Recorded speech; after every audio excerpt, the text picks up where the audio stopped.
Bonjour à tous, c'est Isabelle, bienvenue sur ma chaîne. On se retrouve en ce début du mois de juin avec mon point livresque des lectures du mois de mai. Je vous avais dit que j'essaierais de faire au moins la vidéo audible, je l'ai toujours pas faite. Ça, je vais vraiment essayer de la faire au mois de juin et j'ai pas mal d'idées encore sur d'autres vidéos, dont le rangement de mes bibliothèques. Ça fait plusieurs mois que j'ai envie de le faire, mais j'y arrive pas. Je trouve pas le temps et en même temps, j'aimerais bien filmer parce que ça me motiverait peut-être aussi pour le faire et pour jeter des choses parce que j'entasse et après, j'ai 36 millions de livres, je ne sais pas quoi en faire. J'en vends quelques-uns sur mon Vinted, mais bon, j'aimerais bien me débarrasser de plus de choses que ce que j'ai. Bref, on se retrouve donc aujourd'hui avec les livres que j'ai lus durant le mois de mai. Bon, c'est pas encore très folichon. J'ai lu 4 livres. Je me dis, ça fait à peu près une moyenne d'un livre par semaine. C'est pas non plus catastrophique, mais bon, j'aimerais bien un petit peu augmenter. On va arriver sur l'été et en général en été, je lis un petit peu plus que ce que je fais durant l'année, puisque l'été il fait beau, on se cale près de la piscine, on bouquine et donc forcément on prend plus de temps pour se reposer, pour se caler et donc pour bouquiner. Ce qui fait que juillet-août, tout du moins juillet et la première moitié d'août, je lis pas mal. Deuxième moitié d'août, c'est les vacances, mais bon, tout dépend un petit peu de mes envies en général. Je lis un livre par semaine de vacances, ce qui fait que pendant mes vacances, je lis 2 semaines. Je suis en train de vous parler de cet été, alors que le but de la vidéo, c'est de vous parler des livres que j'ai lus. J'ai commencé par lire un livre que j'ai pris sur ma liseuse. Ce livre, c'est le dernier livre de Philippe Besson, Ceci n'est pas un fait divers. J'avais très envie de découvrir celui-ci. J'avais lu Paris-Briançon, du même auteur, qui était celui qui était sorti juste avant. C'est d'ailleurs avec ce livre-là que j'ai découvert. Je me trompe à chaque fois entre Philippe Besson et Patrick Besson. Je sais pas pourquoi. Alors attendez, je vais quand même vérifier, vu que je n'ai pas le livre sur moi, je ne peux pas vérifier. Mais moi, là, je vous parle bien. Je pense que j'ai dit Philippe. Si j'ai dit Patrick, m'en voulez pas. Mais je vous parle bien donc des livres de Philippe Besson. Paris-Briançon, j'avais vraiment adoré. Et Ceci n'est pas un fait divers, j'ai beaucoup aimé. Franchement, alors l'histoire, le départ, je n'avais pas lu la 4e de couverture. Le départ, c'est une jeune fille qui appelle son frère et qui lui dit, voilà, papa a tué maman.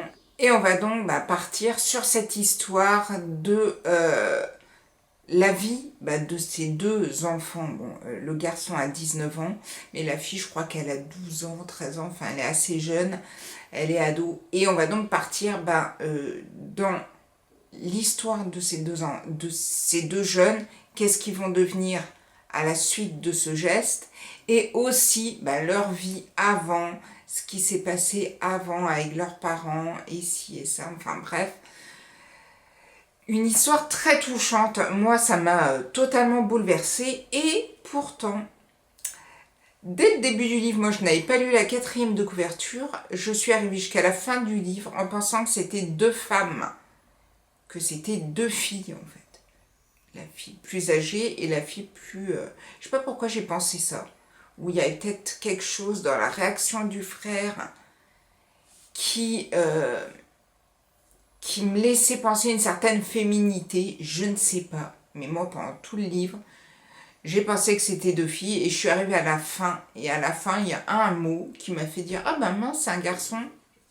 Voilà, donc c'est bien un garçon et une fille. J'ai beaucoup aimé ce travail. Comment réagir face à ces 2 parents, l'un qui tue l'autre, qu'est-ce qui va se passer pour eux ? Comment on en est arrivé là? Et c'était vraiment très très bien écrit. Ça se lit très vite. En même temps, il n'est pas très long. Alors moi, c'était sur ma liseuse, je crois qu'il faisait 170 pages, 180 pages. Dans ces eaux-là, il me semble. Et moi, je l'ai lu peut-être en 2-3 jours. 3 jours peut-être. Mais j'ai vraiment beaucoup aimé. N'hésitez pas à lire au moins ces 2 livres de Philippe Besson. Et si vous avez d'autres livres que vous avez lus de cet auteur, je suis preneuse que franchement, j'ai beaucoup aimé l'écriture et j'ai aimé les 2 livres que j'ai lus de lui. J'ai ensuite lu Petite Dent, Grand Croc de Émilie Guillaumin. J'avais lu d'elle L'Embuscade. J'avais adoré. Énorme coup de cœur. L'Embuscade, vraiment sublime. N'hésitez pas à le lire si vous tombez dans les mains parce que je garde un très bon souvenir de ce roman. J'ai donc forcément eu envie de lire le nouveau qui est paru chez HarperCollins. On est ici avec le personnage de Sarah Barry. C'est une jeune femme. Elle s'est mariée avec son conjoint. Donc tout va bien. Ils ont un petit garçon. Et on part comme ça dans l'histoire de ce couple qui pourrait être idyllique. Et pourtant, on se rend compte que Sarah souffre. Elle est très fatiguée, elle a des chutes de cheveux, elle est assez irascible, elle a des pertes de mémoire, elle a vraiment plein de choses dans sa vie qui arrivent suite à la naissance de son fils. Et on va donc partir dans cette histoire vraiment assez bizarre parce que on sait vraiment pas trop où on va aller. J'ai été vraiment perdue par le personnage de Sarah. On se doute qu'il s'est passé quelque chose dans l'histoire, mais comme on revient avant, on ne sait pas vraiment. Est-ce que c'est elle? Est-ce qu'elle est manipulée par son mari? Enfin bref, il y a plein de choses. On se doute qu'il y a quelque chose qui ne va pas, mais on ne sait pas quoi. Et je sors mitigée de ce roman, puisque tout au long de l'histoire, j'étais un peu perdue. J'ai pas réussi à me caler, par exemple, dans le même genre. Il y a Mathieu Ménégo qui arrive comme ça à nous perdre, mais à nous ramener quand même à pas à la réalité, mais au livre. C'est-à-dire, par exemple, je pense à Je me suis tue. Bon, on était quand même perdus, mais on restait dans le livre, on restait dans l'histoire.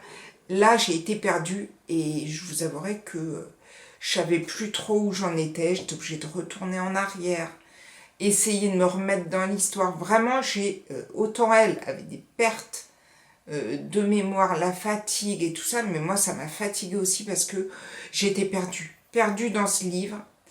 Et je me suis dit, je continue jusqu'à la fin, parce qu'il va sûrement se passer quelque chose à la fin. Et alors, si vous l'avez lu, n'hésitez pas à venir avec moi en MP ou sur Instagram ou sur Facebook, enfin bref. Mais alors moi, je suis arrivée à la fin, j'ai fait...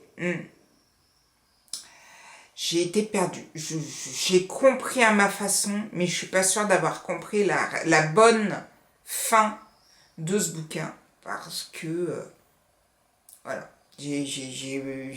Lisez-le. Si vous arrivez à la fin, vous venez me dire ce que vous avez compris de cette fin. Mais voilà, le mettez pas dans la barre de commentaires parce qu'il faut pas que ça spoile les gens qui ont envie de le lire. Mais moi, franchement, il m'a laissé de glace et j'ai pas vraiment apprécié ma lecture. Ce qui fait que j'ai eu envie de reprendre un autre livre et m'est tombé entre les mains. Alors attention, c'est vraiment...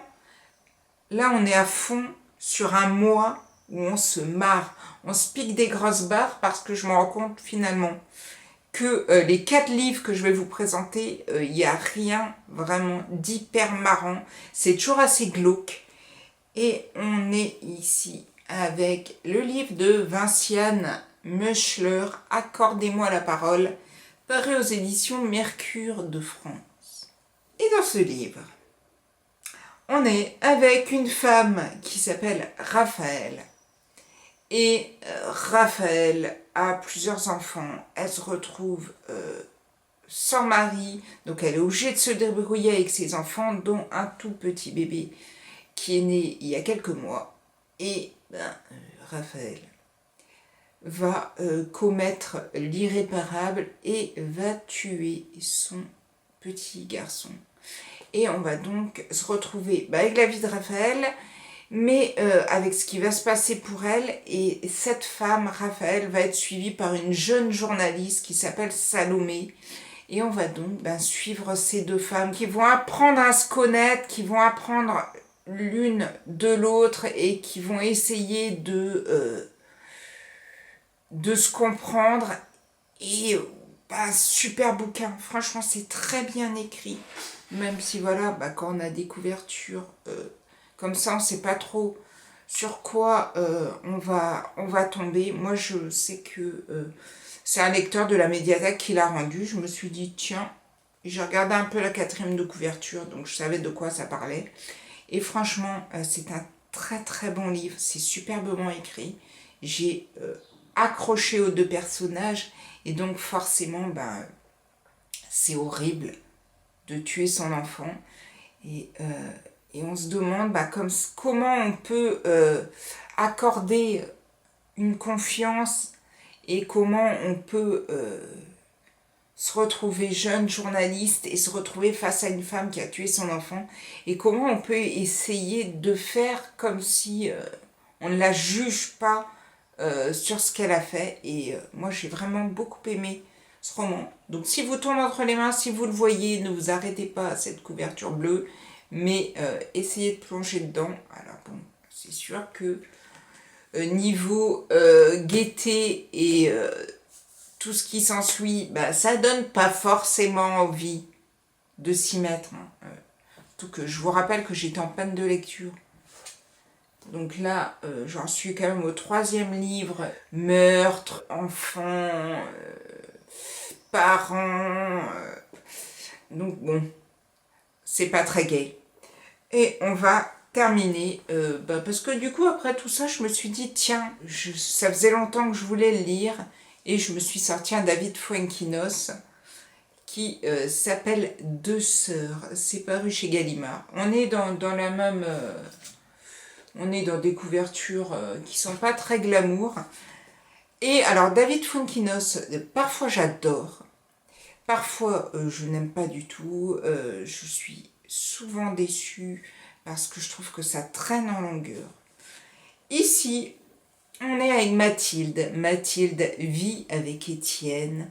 Tout se passe bien. Ils sont partis en Croatie où ils ont décidé de se marier et d'avoir un enfant. Sauf que au retour de ce couple, Étienne change et va un jour dire à Mathilde qu'il la quitte pour une autre.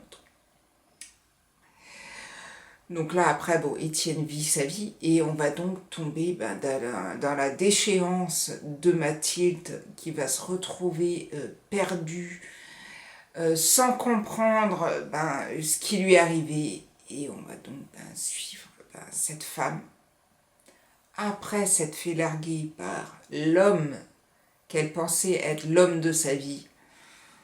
Et ensuite, par cette main tendue par une autre sœur qui va l'inviter à venir chez elle et à ne pas rester seule dans l'appartement où elle vivait avec Étienne.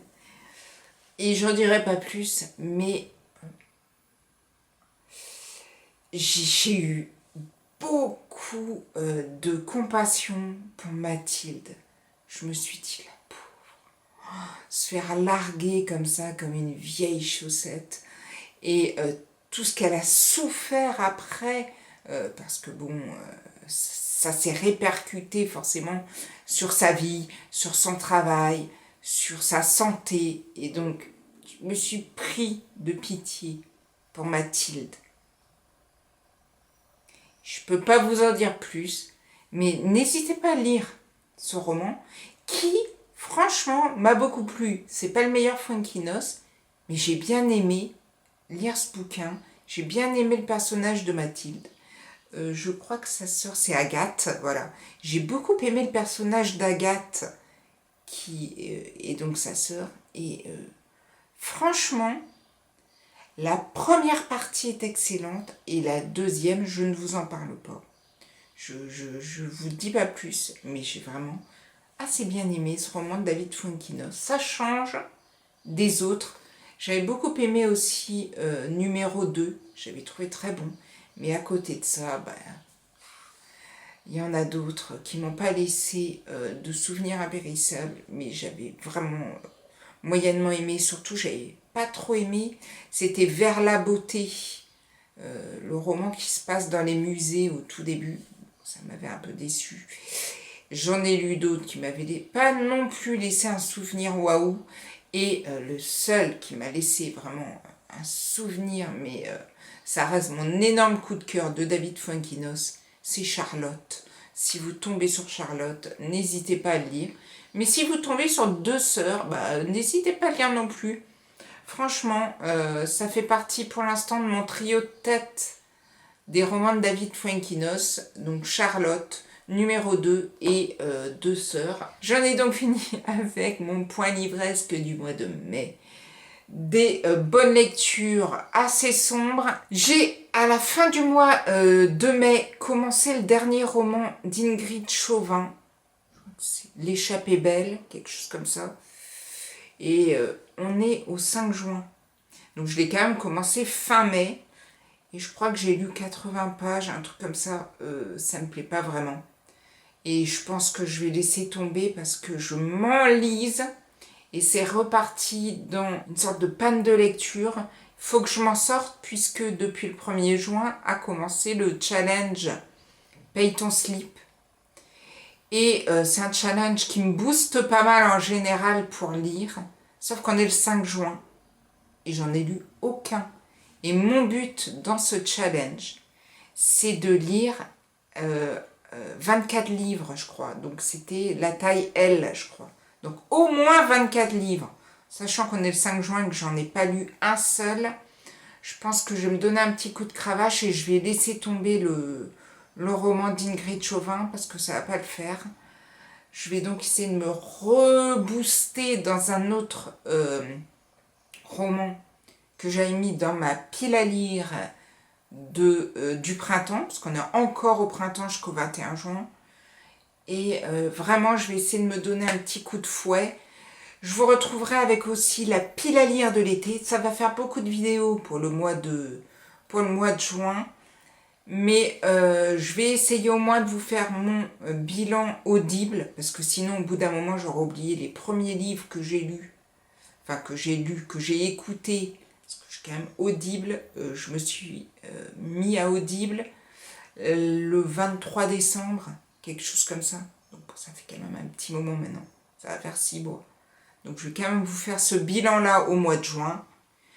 Je vais vous faire la pile à lire de l'été, forcément. Et ranger mes bibliothèques passera peut-être sur cet été. Ça sera peut-être une vidéo de l'été. Voilà, j'en ai à peu près fini, même totalement fini, avec cette pile à lire. J'en ai fini avec ce point livresse. Si vous avez lu certains des livres que je vous ai présentés, n'hésitez pas à me dire ce que vous en avez pensé. Moi, je vais peut-être me lancer dans un livre un peu plus gai, parce que là, un mois avec que des morts ou des gens qui se font quitter ou qui se font tuer ou qui sont un peu névrosés, voilà. C'est bon, je pense que j'en ai fini. Je vais me lancer dans quelque chose d'un peu plus gai. Et moi, je vous souhaite en tout cas de très belles lectures. Je vous dis à bientôt pour une prochaine vidéo. Prenez soin de vous. Ciao, ciao!